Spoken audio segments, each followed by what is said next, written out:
그 역사 수업 시간인데 저번 시간까지 그 그리스 로마 신화 얘기들을 좀 했어요. 예. 어,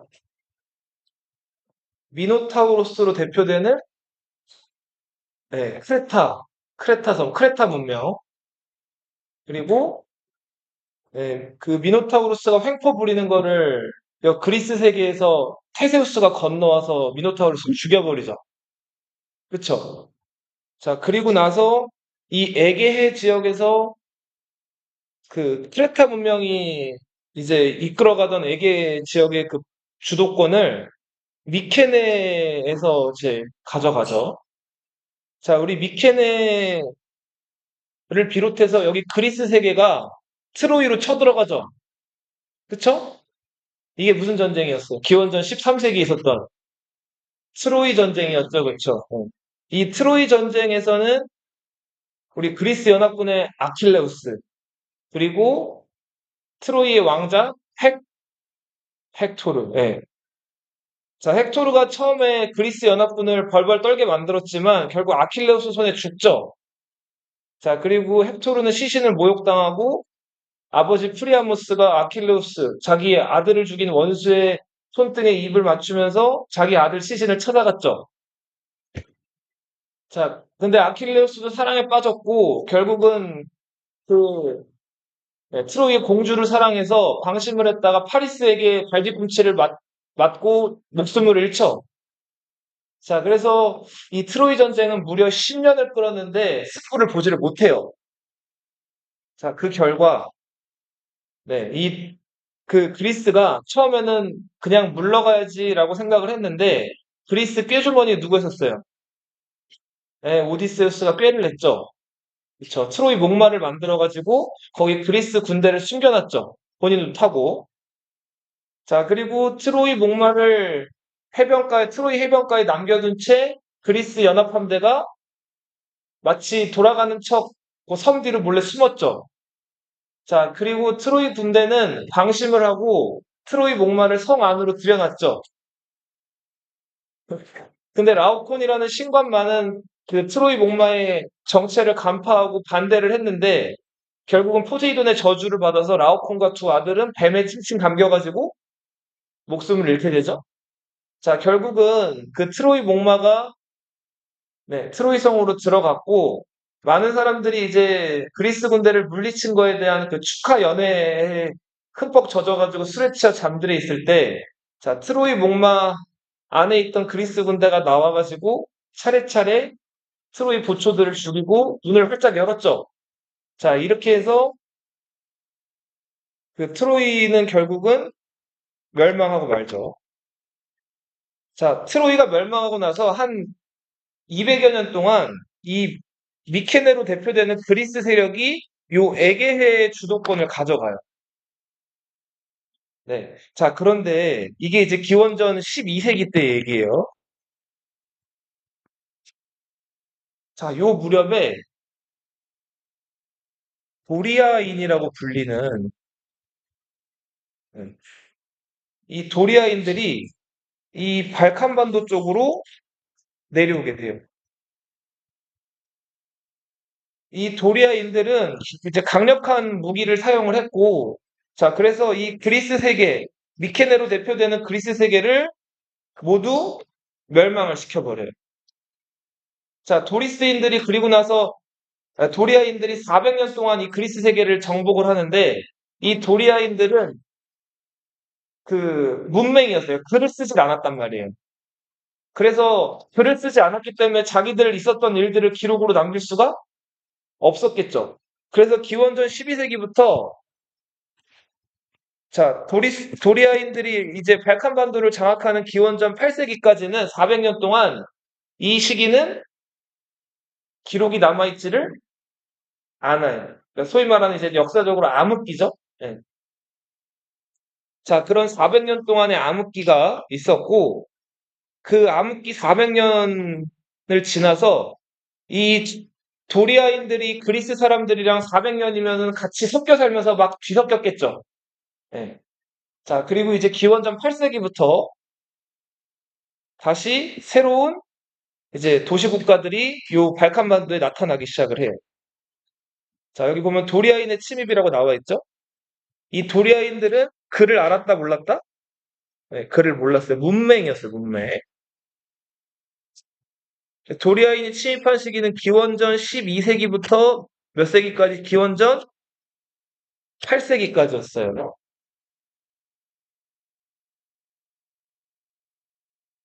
자, 도리아인의 400년간의 정복이 있은 후에 그 아까 보여드렸던 발칸반도. 자, 이 발칸반도 다시 그림 앞에 넘어가 볼게요. 여기는 평야가 많을까요? 산이 많을까요? 지형도를 선생님이 안 가져와가지고 여기는 산지가 많아요.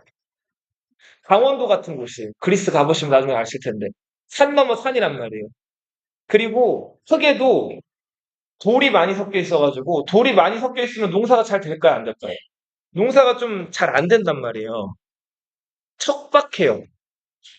척박하다는 거는 땅이 좀 거칠다는 뜻이죠. 농사가 좀 잘 안 되는 지역이었단 말이에요. 자, 그래서 이 산이 수도 없이 많았는데, 어, 그러니까 이 산 넘어 산마다 동네가 따로 많이 있었어요. 예를 들면은 여기 지금 일원동 있고 대치동 있고 뭐 수서동 있고 뭐 개포동 있고 뭐 있죠. 서초 가면 서초동이 있고. 자, 그런 동네 단위의 산 넘어 산마다 조그만 도시국가들이 아주 많았단 말이에요. 자, 그런 도시국가들을 다시 앞에 뒤 그림으로 가보세요. 그런 도시국가들을 폴리스라고 불렀어요. 뭐라고 부른다고요? 폴리스. 자, 이 폴리스는 경찰이 아니에요. 네. 자, POLIS예요. 경찰은 C이죠. 네. 이 도시국가예요, 도시국가.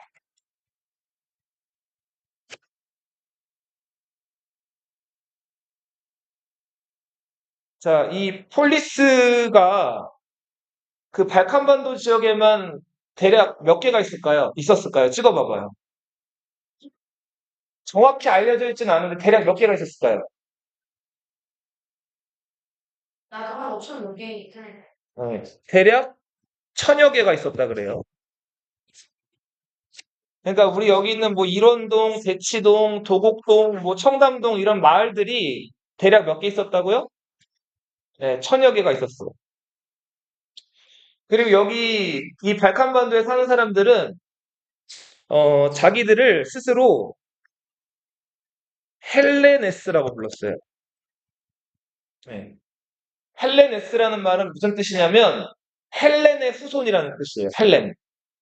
너희 그 인류에게 불을 훔쳐다 준 예, 티탄족 신이었던 프로메테우스 들어봤죠? 그쵸? 맞아요. 자, 그 프로메테우스 아들이 혹시 들어봤는지 모르겠는데 데우칼리온이라는 아들을 들어봤어요? 그리고 혹시 프로메테우스는 뜻이 무슨 뜻인지 알아? 들어본 적 있나? 프로가 뭐뭐 앞이란 뜻이죠. 그렇지. 미리 아는 사람 이런 뜻이죠. 예언자잖아요, 프로메테우스가. 프로메테우스의 동생 이름 혹시 알아요?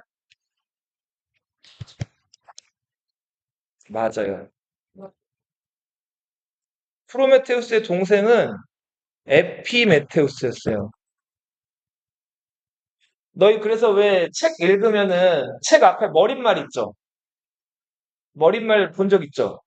왜 작가가 자기 생각이나 이런 거 담아가지고 서론 같은 거 쓰잖아요. 그럼 머릿말을 프롤로그라고 하는데 들어봤어요? 로그가 기록이잖아요. 프로는 앞이란 뜻이고. 그러면은 책 다 쓰고 나서 작가가 자기가 책을 쓴 소감이나 여러 가지를 뒤에 쓰죠. 나가는 글이라고 쓰잖아요. 결론같이. 그걸 뭐라고 불러요? 에필로그라고 하고. 그렇죠. 자, 프로메테우스는 미리 아는 자, 에피메테우스는 나중에 아는 자예요. 네. 자, 뭐 그런 뜻인데 그냥 뭐 말 나온 김에 이 에피메테우스가 네, 판도라라는 여인이랑 결혼하죠. 그죠? 자, 판도라는 제우스한테 선물을 받았죠. 제우스가 그 상자 열어보라 그랬어요? 열어보지 말라 그랬어요? 열어보지 말라 그랬죠. 근데 판도라가 어떻게 했어요? 몰래 열어봤죠. 자, 열었더니 거기서 뭐가 나왔어요? 뭐 질병, 질투, 욕망, 거짓말, 온갖 안 좋은 것들이 다 나와서 세상으로 흩어져 버렸죠. 자, 그래서 얼른 황급하게 판도라가 그걸 닫았죠. 닫았더니 뭐 하나만 지켰어요. 희망 하나 남았죠, 희망. 그쵸? 아유. 자, 그래서 최악의 상황이라도 희망을 버리지 말 것. 자, 이런 얘기들을 희망이 해줬다 그러죠. 근데 아무튼 판도라가 그 상자를 연 이래로 세상은 엉망이 됐죠. 사람들끼리 사기를 치거나 불륜을 하거나 거짓말하거나 속이거나 자, 그런 일들이 막 비일비재했단 말이에요. 자, 그런 프로메테우스는 아무튼 데우칼리온이라는 아들을 낳았고요. 자, 그리고 에피메테우스는 판도라랑 사이에서 퀴라라는 딸을 낳았어요. 들어본 적 있어요? 퀴라? 자, 근데 선생님 봐봐. 세상이 엉망이 됐죠? 세상이 엉망이 되다 보니까 제우스가 화가 난 거예요. 그래서 이 세상을 한번 다 쓸어버려야겠다. 자, 해가지고 막 홍수랑 비랑 이런 것들을 막 엄청 쏟아붓죠. 근데 데우칼리온의 아버지 프로메테우스는 미리 아는 사람이었죠. 비가 이렇게 미리 올 걸 알고 데우칼리온한테 큰 배를 만들라 그랬죠. 자, 그래서 데우칼리온과 피라 부부는 둘이 결혼했죠. 이 부부는 그 배로 들어가서 목숨을 건질 수가 있었죠. 자, 비가 다 그치고 난 다음에 자, 세상으로 나와봤더니 사람들이 다 죽고 없는 거예요. 데우칼리온, 피라 둘만 남은 거죠. 자, 그래서 자, 봐봐. 이 어떻게 해야 될지 잘 이렇게 좀 걱정을 많이 하고 있었는데 자, 신탁을 받았죠. 하나 남은 신전에 가가지고. 자, 어떤 신탁을 받아왔어요? 돼지 여신의 뼈를 예, 등 뒤로 던지라 그랬죠. 예. 자, 돼지 여신이 누구예요? 가이아죠. 예. 자, 가이아의 뼈라고 하면 뭘까요? 그쵸. 그죠. 흙에 있는 돌이었죠, 돌. 그래서 데우칼리온과 피라가 돌을 자기 등 너머로 던졌더니 그 돌들이 다 뭐가 됐어요? 사람이 됐죠. 자, 그렇게 데우칼리온과 피라는 돌로 수많은 사람들을 만들어서 세상을 다시 부활시켰는데 그 데우칼리온과 피라가 돌을 던져서 만든 사람이 아니라 둘이 부부잖아요. 둘이 사랑해서 만든 아들이 헬렌이라는 아들이었어요. 자, 그 데우칼리온과 피라 사이에서 낳은 그 아들이 이제 이 그리스 세계의 우리로 치면 단군처럼 되는 거예요. 그래서 그리스 사람들은 자기를 데우칼리온과 퀴라의 아들 헬렌의 후손이라 그래서 자기들을 뭐라고 불렀다고요? 헬레네스, 헬렌의 자손들. 자, 이런 뜻을 가진 헬레네스라고 불렀다.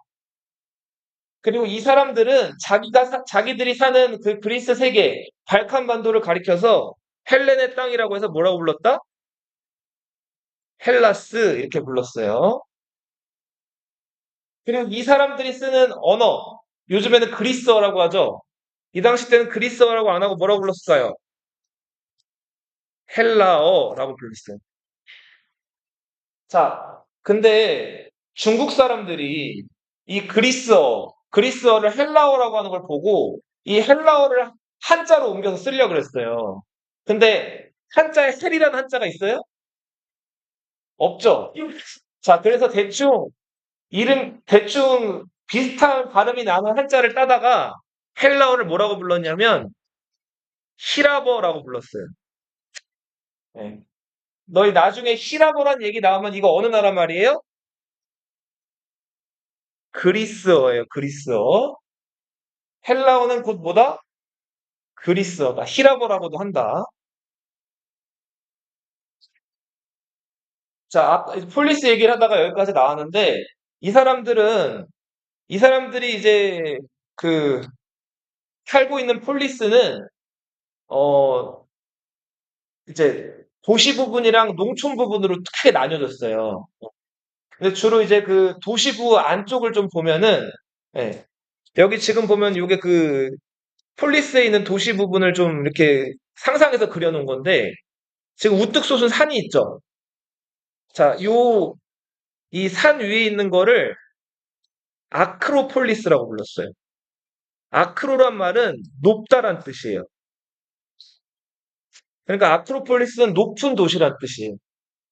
자, 이렇게 위에 아크로폴리스가 있었는데 이 아크로폴리스에서는 무슨 역할을 했냐면 적이 쳐들어오면 이제 무장을 하고 여기 들어가서 막는 거예요. 그러니까 아크로폴리스의 첫 번째 기능은 무슨 기능이다?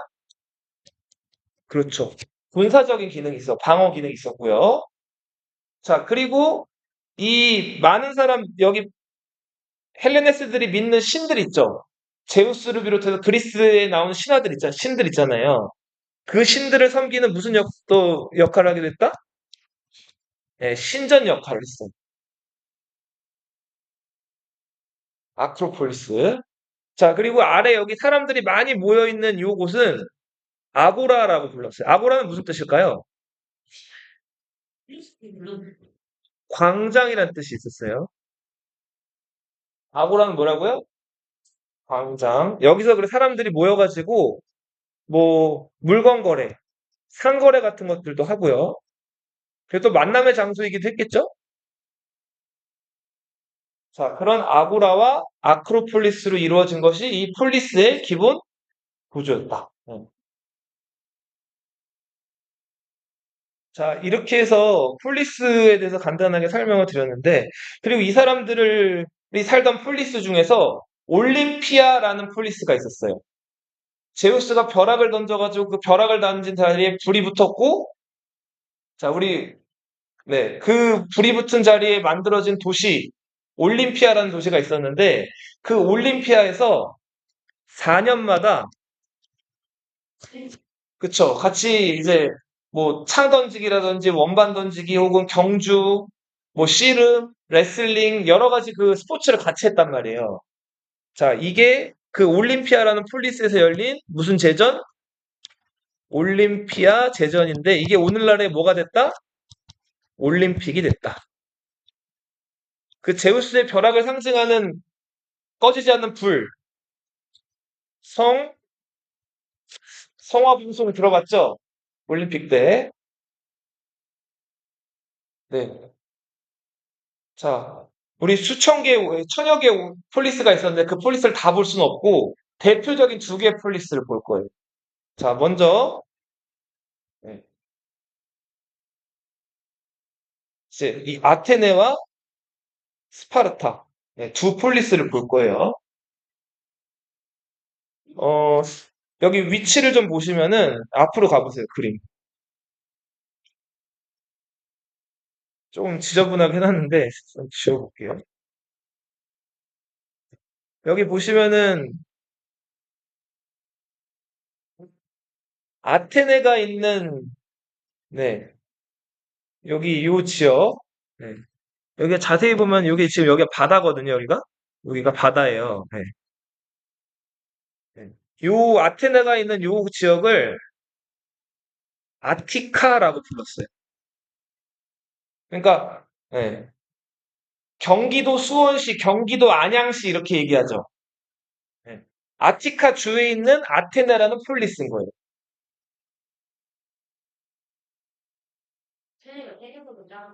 자, 그리고 여기 요렇게 요거 지금 다 발칸반도 밑에 딸려 있는데 이것도 지금 보면은 뭐예요?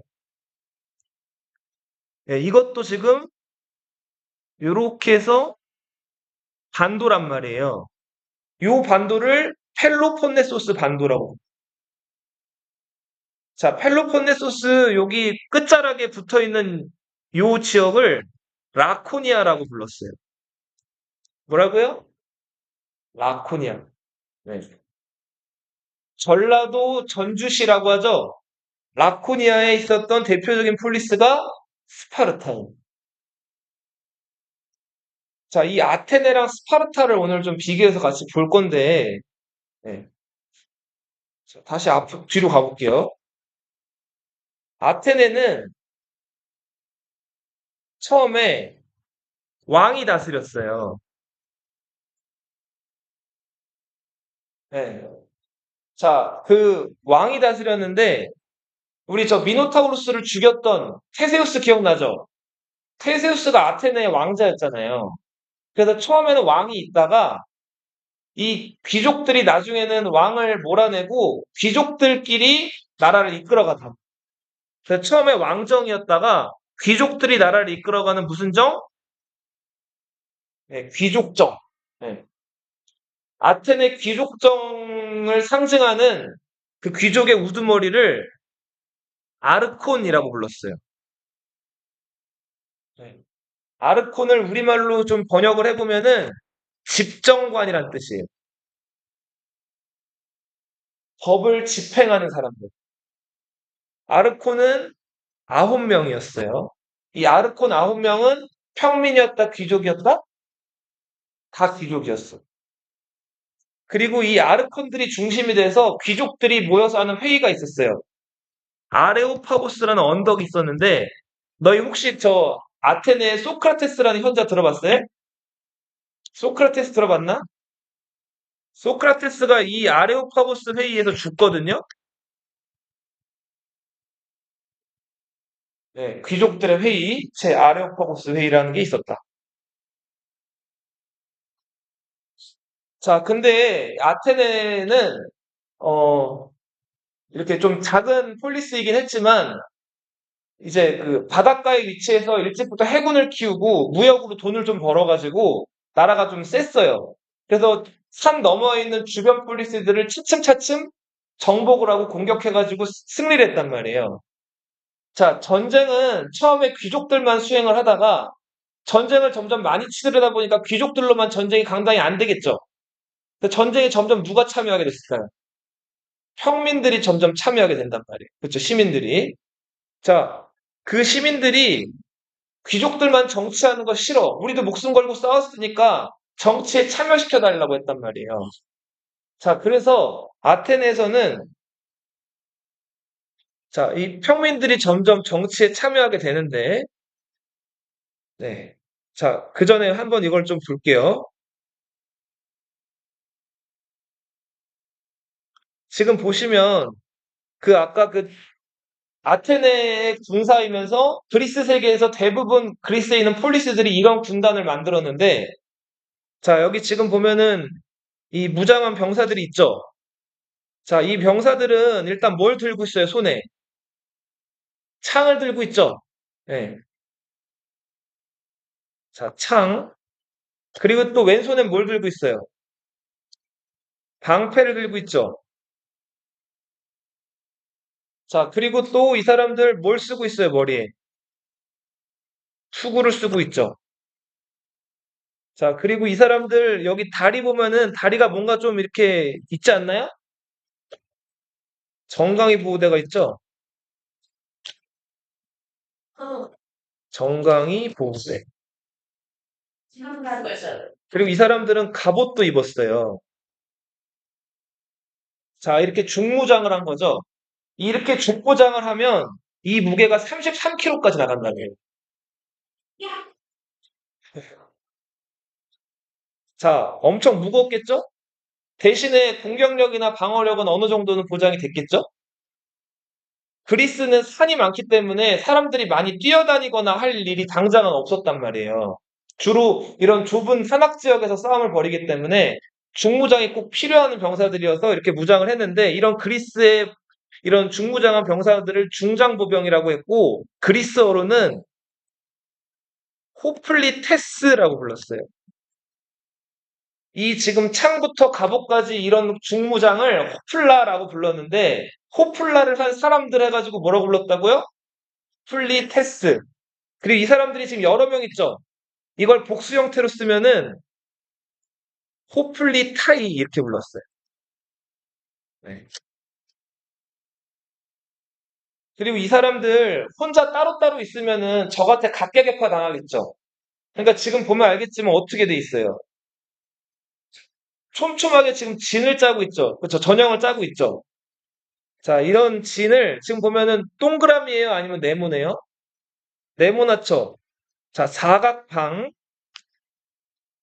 이걸 방진이라고 하고 이 사람들 흩어져 있어요? 모여 있어요? 밀집 방진이라고 부르죠. 이 밀집 방진을 그리스어로는 팔랑크스라고 불러요.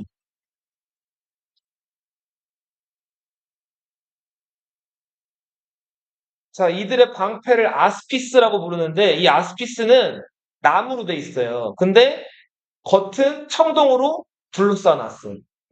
기본적으로 나무 손잡이나 안에는 나무로 돼 있는데 겉은 뭘로 이제 도금이 돼 있다고요?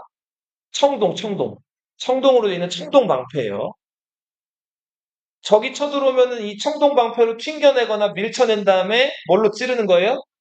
네, 창으로 찌르거나 아니면 멀리 있는 적을 창으로 던져서 맞추는 거예요. 자, 근데 창을 한번 던져버리게 되면 더 이상 싸울 무기가 없죠?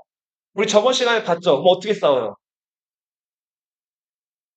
그쵸. 창을 던지고 나서 창이 없어지면은 허리춤에 차고 있던 칼을 꺼내가지고, 크시포스라는 칼을 꺼내가지고 싸우죠. 네.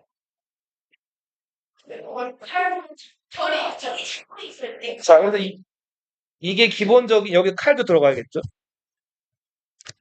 그럴 수도 있었겠죠. 그래서 아무튼, 자, 이게 그리스 세계의 주요 병력이었던, 네, 팔랑크스, 호플리파이다. 네. 그래서 이 사람들이 전쟁에 열심히 참여하게 되면서 이제 평민들이 막 죽어나가면서 우리도 정치에 참여시켜줘. 우리 정치 참여 안 시켜주면 전쟁 안 할 거야. 자, 이렇게 나온 거예요. 그래서 귀족들이 어쩔 수 없이 평민들을 정치에 일부 참여시키기 시작하는데 이 당시 그리스의 솔론이라는 사람이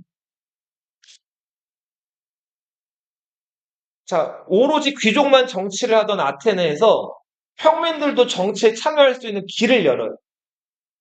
자, 당시 솔로는 저 아테네에 있는 사람들을 대지주 귀족, 제일 부자겠죠?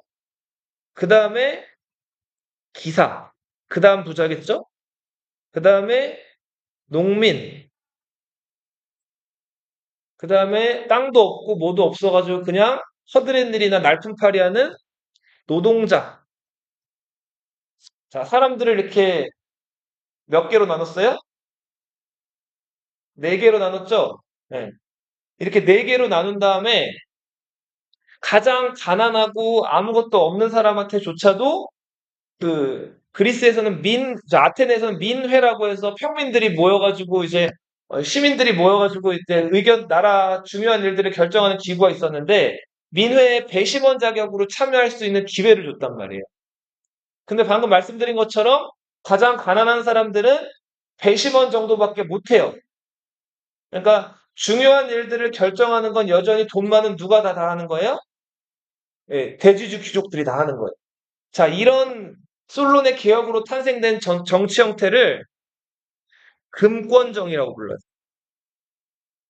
이 금은 돈 금자예요. 돈이 많은 사람들이 더 많은 권력을 행사하는 무슨 정? 금권정. 자, 부유하다, 재산, 뭐 부자를 뜻하는 영어 단어가 플루토란 단어가 있어요. 자, 이런 아테네의 금권정을 뭐라고 부른다? 플루토크라시라고. 뭐라고 부른다고요?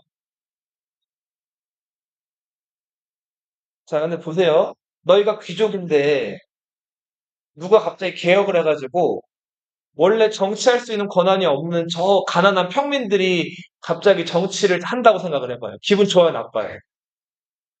별로 좋지 않죠? 원래 너희들만 누리던 권한이었는데. 자, 근데 너희들이 가난한 사람인데 솔론에 의해서 정치할 수 있는 권한을 얻었어요. 근데 지극히 제한된 권한이란 말이에요. 확치죠? 자, 그래서 이 솔론의 금권정은 귀족한테는 왜 저 가난한 사람들을 정치에 참여시키는 거야? 가난한 사람들한테는 왜 저 귀족들한테만 많은 권한을 주는 거야? 양쪽에서 공격을 받는단 말이야. 자, 그래서 솔론의 개혁은 결국은 솔론이 자연사한 다음에 실패로 돌아가고, 자, 이게 맞다, 저게 맞다, 막 서로 다투는 중에, 자, 독재자가 하나 나타나요. 자, 이 사람은 이름도 따라하기 어려운 페이시스트라토스예요. 오, 잘 따라하는데, 이 페이시스트라토스는 야심 있는 사람이었어. 그래서, 야심 있게 생겼죠. 이 사람은 모든 권한을 다 자기가 휘둘러요. 이걸 독재라고 하는 데 들어봤어요? 자, 그리스에서 독재를 하는 사람을 가리켜서 이렇게 불러요. 참주라고 불러요. 독재자를 뭐라고 부른다고요? 자, 독재자 페이시스트라토스가 그리스의 정치를 이끌어가는 참주정이 잠시 동안 실시가 돼요. 이 참주정을 가리키는 영어 단어가 티라니라는 단어. 너희 나중에 이거 영어 단어 외울 때 배울 텐데, 그럼 참주, 독재자를 뜻하는 참주는 뭐라고 할까요? 타이런트라고 부르고, 독재자를 뜻하죠. 그리고 영어 단어 너희 많이 알잖아. 독재자 뜻하는 단어 또 뭐 있어요?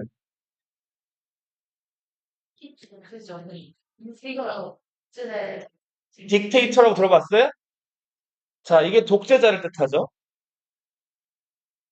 자, 근데 너희 보통 민주주의가 좋은 것 같아요? 독재 정치가 좋은 것 같아요? 민주주의가 지금 전 세계 대세잖아요. 근데 조금 바꿔서 생각을 해봐요. 독재자가 아주 똑똑하고 능력이 있다고 생각해봐요. 그럼 어떨 것 같아요? 자, 이 페이시스토스가 자기 야심에 걸맞는 어느 정도 능력을 가진 사람이었어요. 그래서 역설적이게 이 시기는 굉장히 안정적인 시기였어요. 그리스가. 자, 근데 페이시스트라토스가 죽고 그 아들이었던 뭐 히피아스 이런 사람들이 권력을 자기 아버지 따라서 참주에 등극해서 가져가는데 아들들은 어땠을까요? 능력이 무능했단 말이에요. 자, 자, 그래서 그쵸, 진시황처럼 그 아들 호해처럼 히피아스는 결국 능력이 없었기 때문에 그리스 밖으로 아테네 밖으로 쫓겨나게 되고, 자, 이 아테네 사람들이 새롭게 정치인으로 뽑은 사람이 이 사람이에요. 클레이스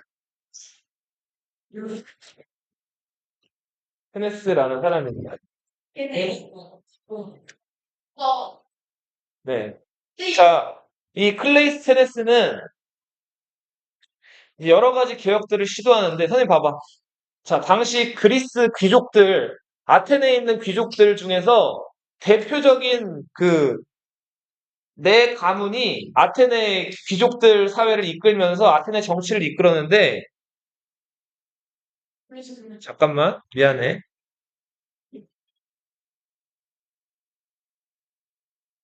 자, 네 개의 부족. 이 네 개 부족은, 어, 혈연으로 구성된 집단이었어. 너희 혈연이란 말이 뭔지 알아요? 그쵸, 피죠. 부모님이랑 너희랑 혈연으로 연결돼 있죠. 그러니까 김씨족, 뭐 이씨족, 박씨족, 정씨족 해가지고 이렇게 네 개의 대표적인 그 성씨를 가진 같은 피를 공유한 집단 부족들이 아테네를 이끌어가고 있었는데 이게 문제가 많았단 말이에요. 그래서 클레이스테네스는 이 네 개 부족으로 구성된 혈연 집단을 10개로 쪼개요. 10개 부족으로 쪼갠 다음에 혈연이 아니라 자기들 살고 있는 지역, 블러드가 아니라 에어리어, 뭘로? 지역으로 이 네 개 집단을 쪼갠단 말이에요. 10개로. 자, 당시 이 10개 부족으로 쪼갰는데 이 10개 부족을 가리키는 표현이 이거였어요. 이게 뭐죠? 데모스죠, 데모스. 어. 자, 이 데모스는 시민, 민중, 대중을 뜻하거든요. 자, 이 데모스에다 뒤에다가 다스린다 이런 뜻의 크라시를 붙이면 뭐가 되죠? 그쵸? 이게 데모크라시. 이 뭐예요? 민주주의죠? 그죠? 자, 아테네는 민주주의라는 굉장히 독특한 정치 시스템을 기원전 6세기부터 실시하게 돼요. 기원전 6세기면 우리 한국으로 치면은 저희 고조선 같은 나라들 있을 때예요. 자, 근데 우리 한국뿐만 아니라 세계 여러 나라들이 다 요 당시 때는 이제 막 청동기, 철기 이렇게 시작하던 때였단 말이에요. 정치 시스템은 다 기본적으로 누가 다스리는 게 기본이었을까요? 왕이 다스리는 게 기본이었죠. 근데 이 아테네란 곳에서는 그쵸. 자, 귀족과 평민들이 이제 시민이라고 불리면서 나라 정치를 이끌어가는 민주주의가 이때부터 시작이 됐단 말이에요. 자, 그쵸. 자, 그리고 보세요. 이 10개 부족에서 그 한 부족당 50명씩 선출을 해요. 그리고 그들이 모여가지고 나라 중대사들을 결정하는데 이거를 500인 평의회라고 불러요. 뭐라고 부른다고요? 각 데모스에서 50명씩 선출해가지고 50 곱하기 10이니까 500명이죠. 자, 이 500인 평의회에서는 그 시민들이 모여서 중요한 것들을 결정하는 민회에 올릴 중요한 법안들을 이 500인 평의회에서 결정하기도 하고 가장 중요한 일이 자, 방금 아테네는 민주주의 하기 전에 창주정을 겪었죠. 독재자가 나타나가지고 막 정치를 막 마음대로 했잖아요. 독재자가 될 가능성이 있는 사람의 이름을 도자기 파편에 적는 거예요.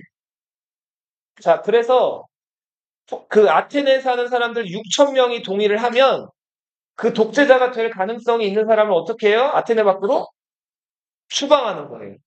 자, 이게 도자기 파편에 독재자가 될 가능성이 있는 사람들을 적어서 추방하는 무슨 제도? 도편 추방제예요.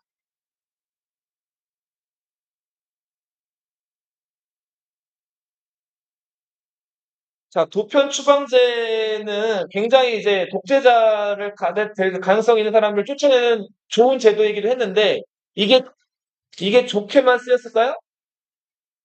인적들이 원하는 애들. 그렇죠. 이게 자기 마음에 안 드는 사람들 있으면 쟤 독재할 가능성이 있는 것 같은데 투표 한번 붙여보자.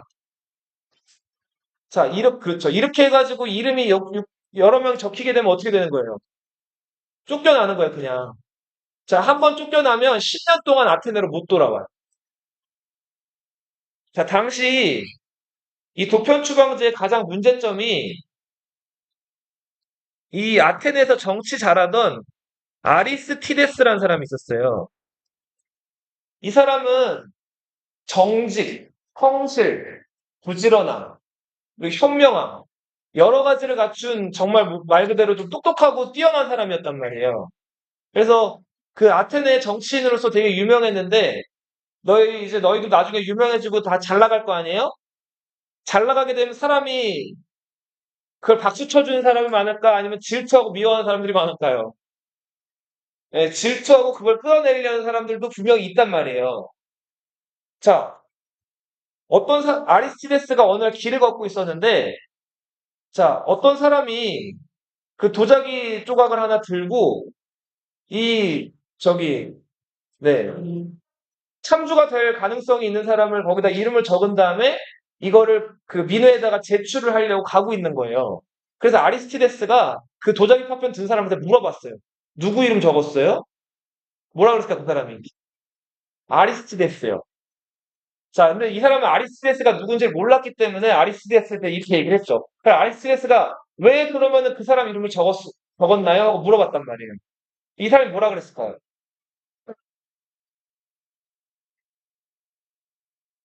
아니, 너무 사람들이 아리스티데스 칭찬을 많이 하니까, 이제 지겨워요. 이 사람도 그냥 안 봤으면 좋겠어요.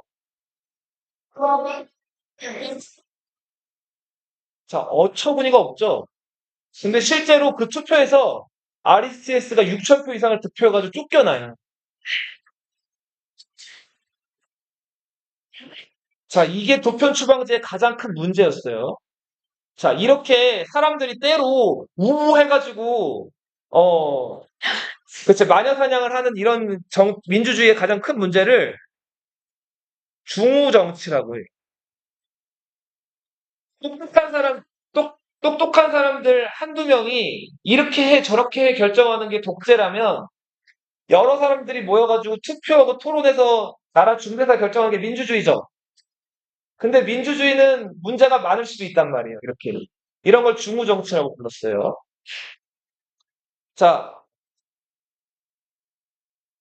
아테네는 이렇게 일찍부터 민주주의, 그러니까 귀족정에 이어서 금권정, 참주정, 클레이스테네스의 민주정까지 자, 이렇게 정치 시스템이 점점 발전해 오는데 이 아테네 민주정치에 참여할 수 있는 사람들은 누구였을까요? 네, 귀족, 평민. 이 사람들은 다 시민들. 네.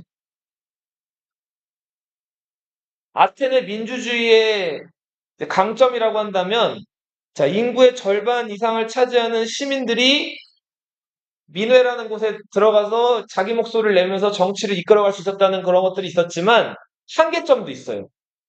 자, 시민 중에서도 남자 시민만 정치를 할 수가 있었어요.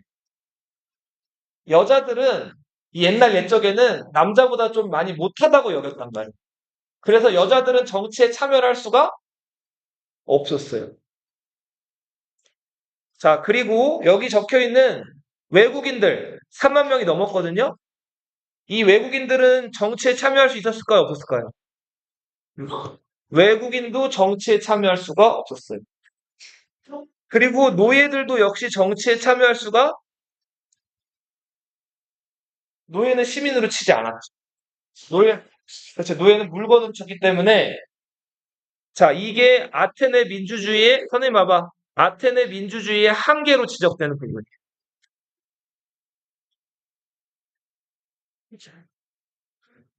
자, 어 그리고 스파르타라는 나라를 좀 볼게요. 스파르타는 자 아테네에 비해서 시민이 숫자가 많아요, 적어요. 굉장히 적죠. 네. 자, 이 스파르타의 소수에 해당하는 이 시민들은 우리 아까 그 글을 몰랐던 그래서 저 미케네 문명을 파괴했던 사람들 누구였죠? 도리아인들이었어요. 자, 이들은 어, 태어나면은 왜 너희 스파르타식 교육 이런 거 들어봤어요? 네.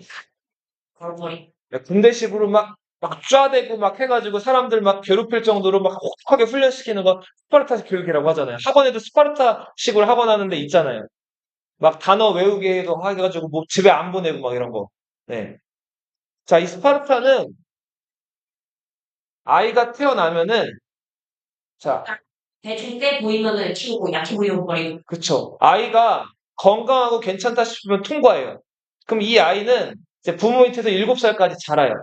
근데 이 아이가 태어나는데 몸이 약하거나 장애가 있거나 아니면 얘가 도저히 안 되겠다 싶으면 어떻게 할까요? 얘를 절벽에서 떨어뜨려요. 갓난에. 자, 그러면은 그 절벽 아래 있던 늑대들이 그 아기들의 시체들을 먹는 거예요. 자, 그런 식으로 자, 이렇게 신체적으로 결함이 있거나 문제가 있는 사람들은 아예 버려버리는 거예요.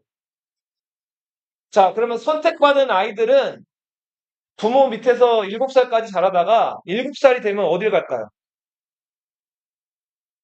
네, 7살이 가면 이제 그 학교를 가는데 이들이 가는 학교가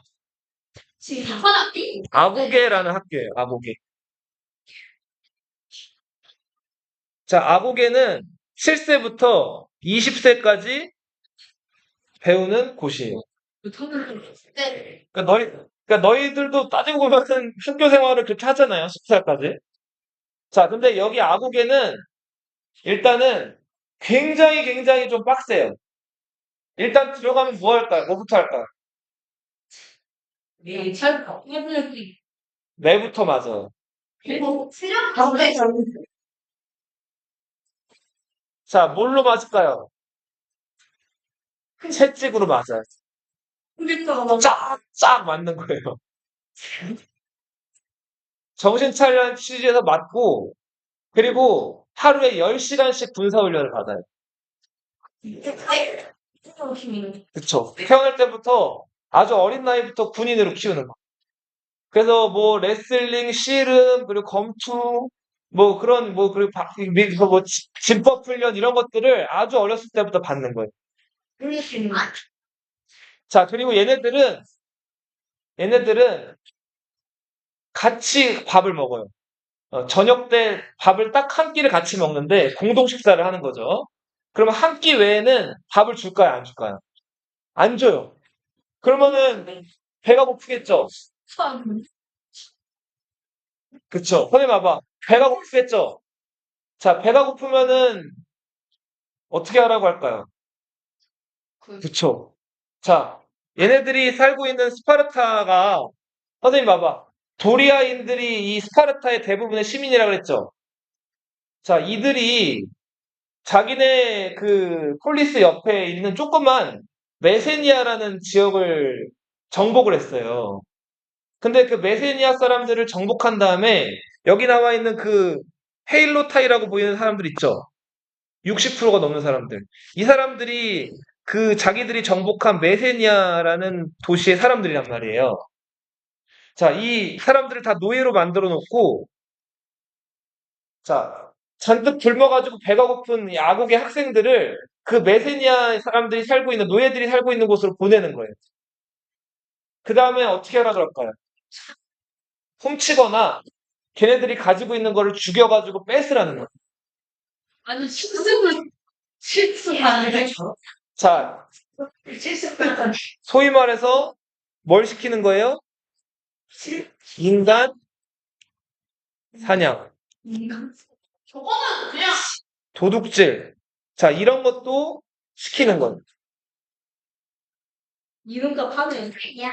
자, 이렇게 해서 사람을 일찍부터 죽이는 연습이나 이런 것들을 하기도 했던 폴리스가 스파르타입니다. 따지고 보면 그런 거죠. 아니, 우리는 그냥 뭐 NPC 마음이야. 자,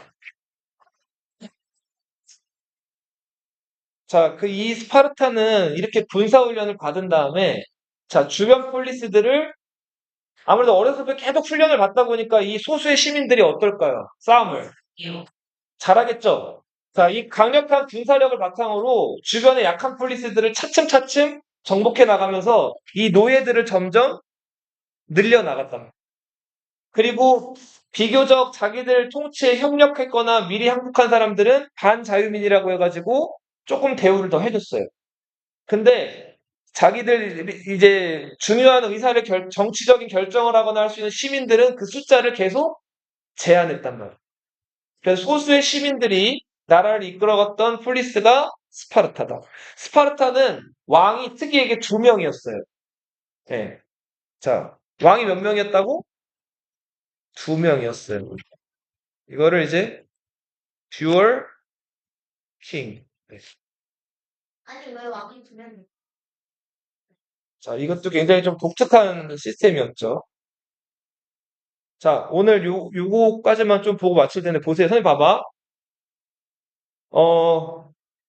이 그리스에 있는 여러 폴리스들 있죠. 아테네랑 스파르타 같은 폴리스들이 한때 그리고 하나만 좀 알아둘게. 아테네는 여기 지금 바닷가에 위치해 있으면서 일찍이 여기다 쓸게요.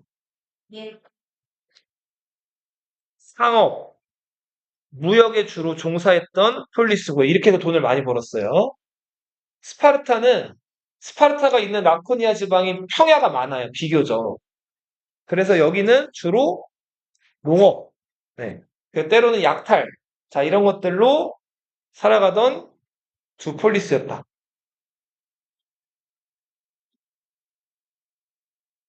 자, 봐봐. 선생님 봐봐. 걸리면 죽는 거지 뭐. 여기 보면 이거 발칸반도고 여기 무슨 아시아예요, 이거? 소아시아죠? 이 소아시아에 있었던 옛날 옛적의 나라. 우리 배웠는데 아케메네스 왕조? 페르시아라고 들어봤어요? 네. 이 페르시아는 한번 지도를 볼게요.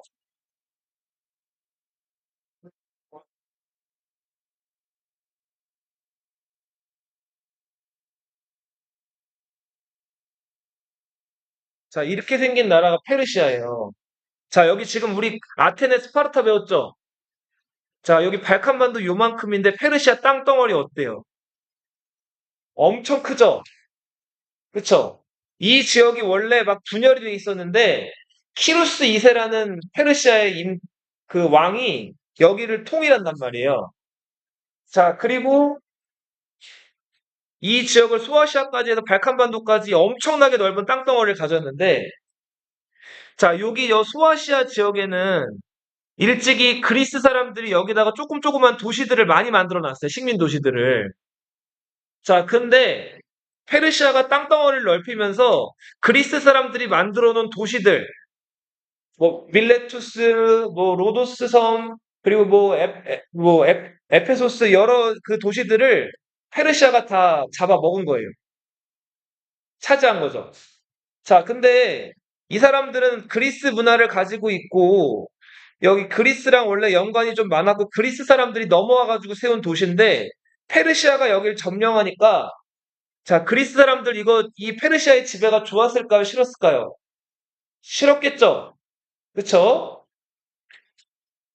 자, 그래서 요 소아시아 지역에서 다시 우리 교재로 가볼게요.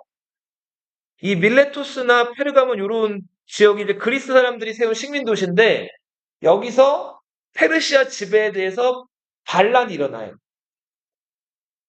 그것도 면 그쵸? 안 그래도 이 페르시아에서는 요 그리스가 올리브도 많이 나고 괜찮은 땅이라고 들었단 말이에요.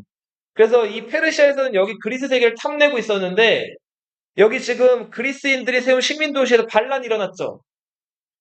자, 이거를 진압하면서 안 되겠다. 저 그리스까지 우리가 차지해야겠다 해가지고 페르시아의 다리우스 1세라는 군주가 자, 이 그리스 지역을 쳐들어온단 말이에요. 이게 그 유명한 그리스 페르시아 전쟁이 기원전 492년부터 기원전 479년까지 전개됐던 그리스 페르시아 전쟁. 자, 오늘은 여기까지 할게요.